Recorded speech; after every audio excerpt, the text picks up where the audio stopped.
Welcome back to part 2 of my DVD update.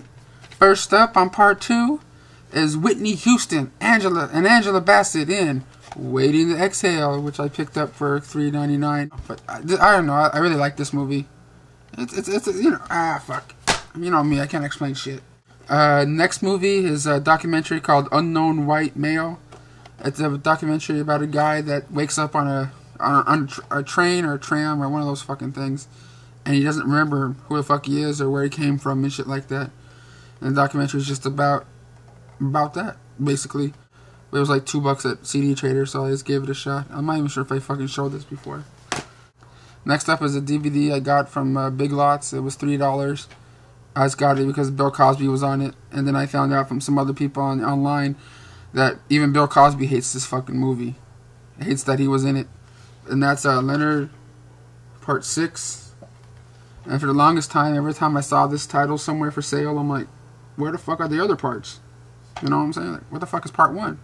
Where's Part 2? What the fuck? No such thing as Part 1, 2, 3, 4, 5. Yeah, it's a turd. Love Bill Cosby, hate this movie. The Kid with the Tattoo. Dubbed in English, pretty cool kick-ass action sequences. Picked it up at Amoeba Records for $7.99.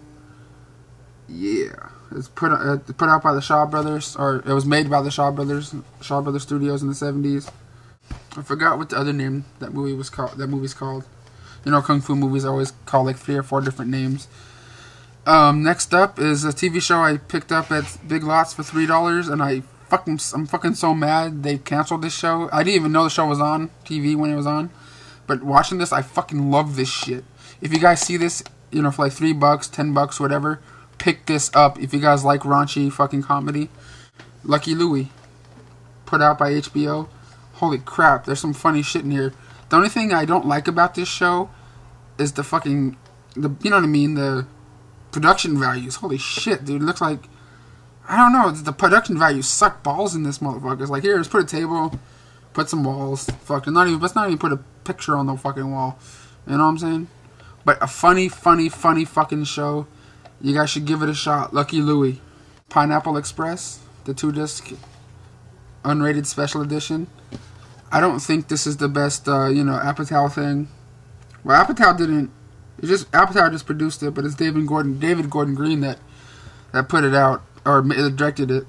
But yeah, there's some funny moments in there, but that's not the best from the Apatow crew. But yeah, the thing about this movie, I went out and saw it at the screening that they had, and you know those screenings that they have at the end of the movie, you guys have to like note your shit down. Oh, that was too slow. That was, you know, yes, I like this part. Yes, I don't. You know what I mean? The little check boxes, then you fucking give them at the end when you walk out. I was there when they were doing that, and back then that movie was fucking long as shit. You know, when I saw it, they needed to cut it down, and then when I watched it, they didn't really cut it down that much. You know what I mean? Like, the first couple minutes of it's cool, you know, the old school, you know, back in the day footage.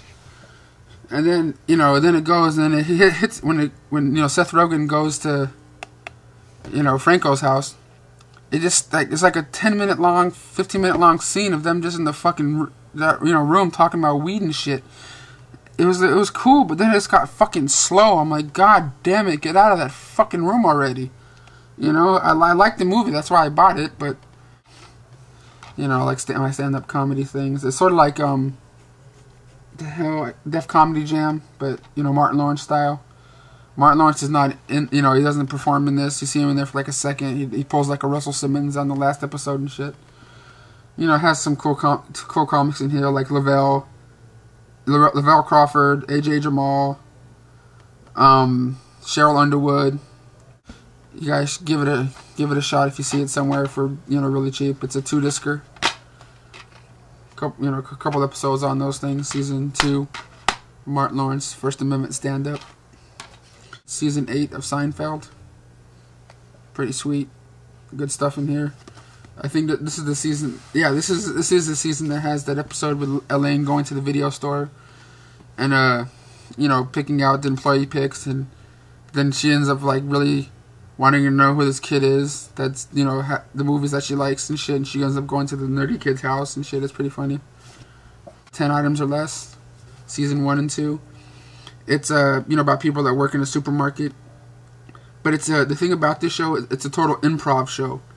Like they have an idea of what the storyline's gonna be, what the story's in the story in the episode's gonna be, but there's no written script, so they just make this shit up as they go and shit. They just know that like someone's gonna get butt fucked at the end of someone's gonna get butt fucked in the show, so they blah blah blah blah blah blah. Oh, whoops! I dropped the pen. You know what I'm saying? It's just improv comedy, and it's pretty cool. I liked it. I picked it up at CD Trader, $14.99. Can't beat it. If you see it anywhere for like that same price, pick it up. Season 1 of How I Met Your Mother. I got it because I heard all you guys talking about it, and I fucking love this show. It sort of has that, I love the comedy vibe to it, and I also like how Bob Saget does the voiceovers. It's like, Wonder Years to me, and I fucking love that shit. Season 1 of How I Met Your Mother. And now, last but not least, the DVDs I got today. I don't know who the hell it was. Someone sent it to me. It was this Kevin Smith DVD, like a bootleg thing. But it's a 2-disc, but they're both the same exact thing on each disc. And it's like a family video that was like someone shot on a little clunky video camera back in the day. But it's Brian O'Halloran. I didn't watch all of it because the picture quality is terrible. Like, I don't know what the hell what happened to the picture quality. But it's Brian O'Halloran giving a bus tour. He's on a bus and people are on there, and he's talking about, and he's giving them a tour of where they shot Clerks and Dogma and shit. It's just weird. It's really, really cool. It's like an hour long, but it looks like shit. So your head starts hurting and shit like that. But it's cool. It's cool, man. Whoever sent it to me, thank you. His name was Jason. God damn it, I'm so fucking tired right now. But I can't wait to watch this. It's supposed to be a documentary about, the Jason franchise or the Friday the 13th franchise. It comes with a mini poster in there of this same cover of this right here, and $5 off, I guess, to see the new movie when it comes out. Zack and Mary Make a Porno, 2-disc edition. I saw the movie in theaters. I like it, but I don't think it's Kevin Smith's best work. But I still love it. I will always love Kevin Smith's movies and stuff. Go ahead and pick this shit up if you see it somewhere. Yeah, pick it up. Zack and Mary Make a Porno.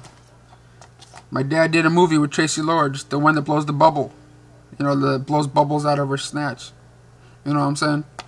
Did a movie with her back in the day called Shock 'Em Dead. He wasn't in any scenes with her, but he was in the same movie as her. You know what I'm saying? So give it a shot. And if you guys ever see the movie out there for sale somewhere called Shock 'Em Dead, pick it up. My dad's in there playing the sleazy fucking, the sleazy trailer park manager. So if you see that anywhere, it's out of print and shit. But I think you can pick it up somewhere in Region 2 and shit on DVD or VHS somewhere else. But yeah, Shock 'Em Dead. And the last one I picked up, I wanted to get it at Best Buy, but they were sold out of it. They had 15 copies of it, but I got there at 4 o'clock in the afternoon and they were sold out. I'm like, motherfucker, I'm not going to go. I don't feel like going on a hunt for this shit because I don't have a card. That means I have to take a bus fucking everywhere and it's going to suck. So I walked around, I walked across the street to the Topanga Mall and went to the Target and they had it. I'm like, fuck yes! Fuck yeah! And you guys saw me, I did a little short review of it when I saw it in the theaters because it was only in theaters for like 3 or 4 days. And that is Rent, live on Broadway. It's pretty cool. The special features are the final days on Broadway, a retrospective documentary, the final curtain call, and there's I didn't watch it yet, but there's it says the final lottery. I guess there was people out there waiting to get seats in the first 2 rows, and they had a contest or something, I guess. But yeah, Rent live on Broadway. Here are all the DVDs that I got in this update. And I'm so sorry for making you guys wait so long between updates. I'll see you guys later. Bye-bye.